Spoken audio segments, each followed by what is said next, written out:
Angara for his response. Thank you. Magandang hapon po. Maupay na kulog. Tama ba?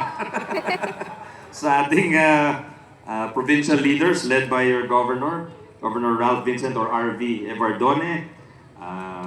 Sabi ko, welcome kayo sa LDP anytime ho. Kasi yung father ho niya, si former Governor Ben, was an LDP original nung panahon pa ng tatay ko. Kaya welcome na welcome. Pamilya namin, kumbaga, ang mga Evardone. At very close din sa pinsan ko. I think your dad was in the media, di ba, Go? Oo, yung isang pinsan ko na ngayon ay bus owner, dati magkasama sila ni Gov Ben sa media. So they go way back, si Risa. Risa Moises, yeah. Sa ating, of course, I want to mention Congressman Sheen Gonzales dahil tumulong po siya sa pagpasa ng aming budget. And the good news, dinagdagan pa po ng House of Representatives ng 26 billion ang ating budget. Biro nyo, our beloved teachers, tinaas na nga ni PBBM at saka ni Secretary Pangandaman ng DBM ng 18% ang ating budget. Yung 2025 budget natin, wala pang 800 billion. And yet, itong 2026, 928 billion na ang proposed budget, up by 18%. Ganyan kamahal ng ating mahal na Pangulo ang ating Department of Education. Ganyan kayo kamahal ni PBBM. Dahil, hindi lang sila nagmamahal sa atin, pati ang inyong congressman, ang inyong governor, at yung ibang opisyales ng ating pamahalaan. Kaya salamat. Salamat paki-convey, Gov, kay Kong Sheen. Of course, kila Kong Nonoy also. Nonoy Libanan tumulong din po sa atin. Sa ating regional director, kay ating undersecretary muna, kasama ko po. Yusek Pete, baka di ka nakikita dyan, pakita. Yusek Peter Corvera. Sa ating regional director, may ilang buwan na. 2 buwan pa lang, but very active, Regional Director Ronelo Firmo. Sa ating SDS ng Eastern Samar, Sir Antonio de los Reyes, SDS of Borongan City, si Sir Diaz, ASDS ng Eastern Samar, Raymond Capacite, ASDS Eloisa ng Borongan. Sa ating mga chiefs, mga supervisors, division personnel, siyempre lahat ng provincial government employees at saka sa lahat ng ating PPTs, maraming salamat. Nabanggit ng isang teacher, parang by grace of God, nandito siya. Palagay ko, by the grace of God, nandito tayong lahat. Dahil pasalamat din tayo sa taas dahil He makes everything possible. So, we're very positive. Lahat ng dasal natin ay mukhang magpe-pay off na mga teacher itong 2026. And of course, pasalamat ho tayo. Pasalamat ho tayo sa provincial government kila Governor RV sapagkat itong naumpisahan ng kanyang father at pinatuloy at pinalaki niya with the help of the officials dito sa Eastern Samar, mga mayors, ay precursor o nauna pa sa Aral Law. Dahil yung Aral Law, naging batas po yan this year lang umata. And i-implement na ho natin. Kaya medyo nahirapan tayo sa funding dahil wala hong item yan sa budget ng 2025. Dahil naabutan ng oras.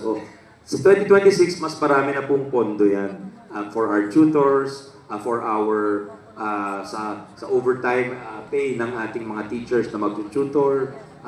So asahan niyo po, gaganda ng pagpatakbo. Sa ngayon, narinig po namin yung mga complaints at ina-adjust po natin yung programa ng aral para hindi mahirapan masyadong ating mga teachers at magawa natin kung ano yung pinakamaganda para sa ating mga learners. Pero ito, yung prinsipyo ng Aral Law ay similar dito sa PPT program. Ini-engage natin yung mga magulang, yung mga pamilya, at binubuhat natin in true Filipino bayanihan spirit. Tutulungan natin yung walang iwanan, kumbaga, hindi ba? Hindi natin pinapayagang maiwan yung mga bata dahil alam natin yung edukasyon hindi lang tungkulin ng paaralan, hindi lang tungkulin ng secretary, ng supervisor, ng governor. Tungkulin natin lahat yan. Tungkulin ng pamilya, tungkulin ng eskwelahan bilang pamalawang pamilya na palakihin ang mga bata in a God-fearing and disciplined manner. So, bagamat very difficult time tayo ngayon, nakikita natin sa Maynila, maraming investigasyon, maraming korupsyon ang lumalabas. tayo sa DepEd, dapat steady lang po tayo. We toe the line and we increase our efforts to teach our children.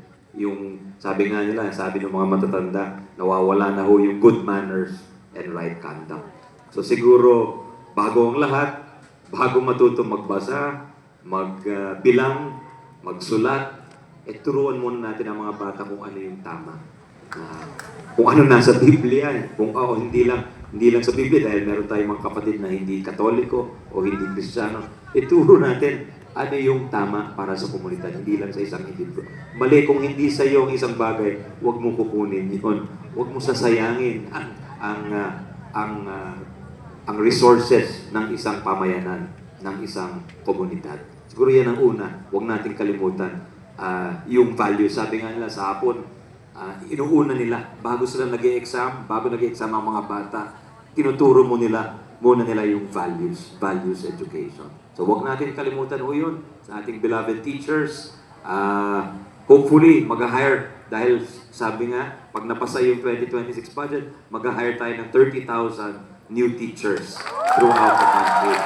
So sana marami dito sa mga pumapalakpak ay masama sa igahaya. Kung kaya lang idaan sa lakas ng palakpak, ano po? Pero hindi po nadadaan sa lakas ng palakpak.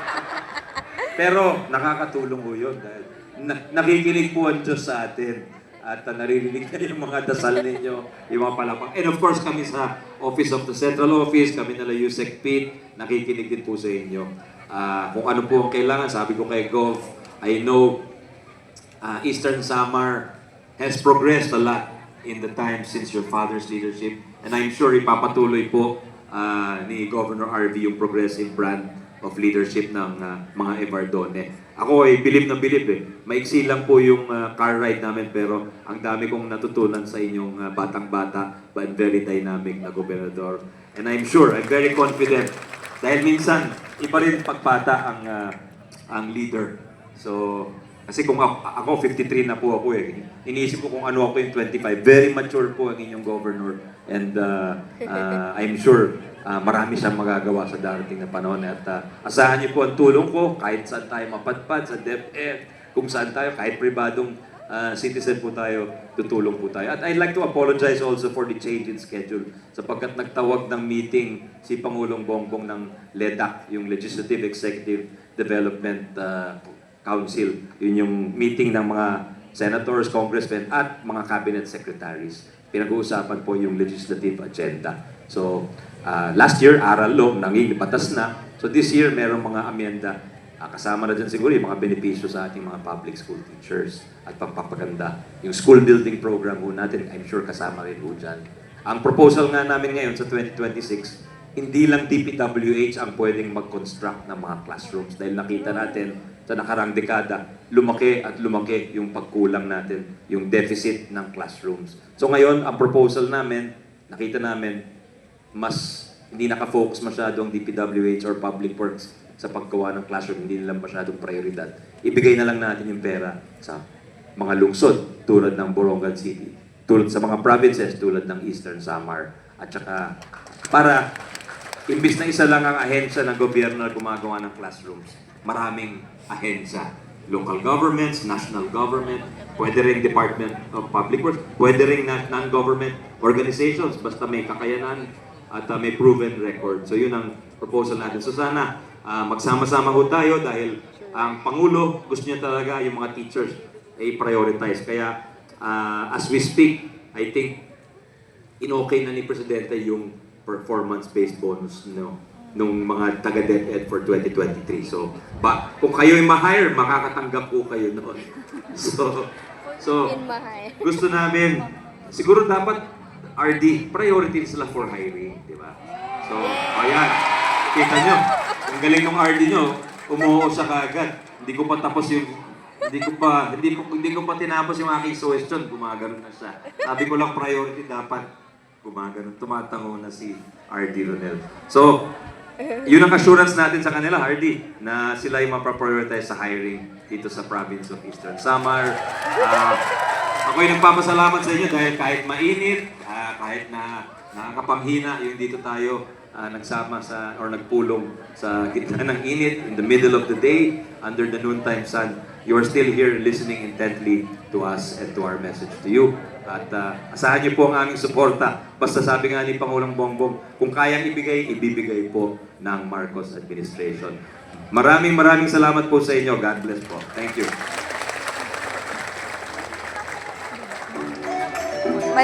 Maraming salamat po, Secretary Sammy Ongara. Ayan, let's give him another round of applause. Yung malakas daw pumalakpak, yun ang ma-hire. Okay, so this time, Sec, meron po tayong questions. Dalawa, alright. May I call on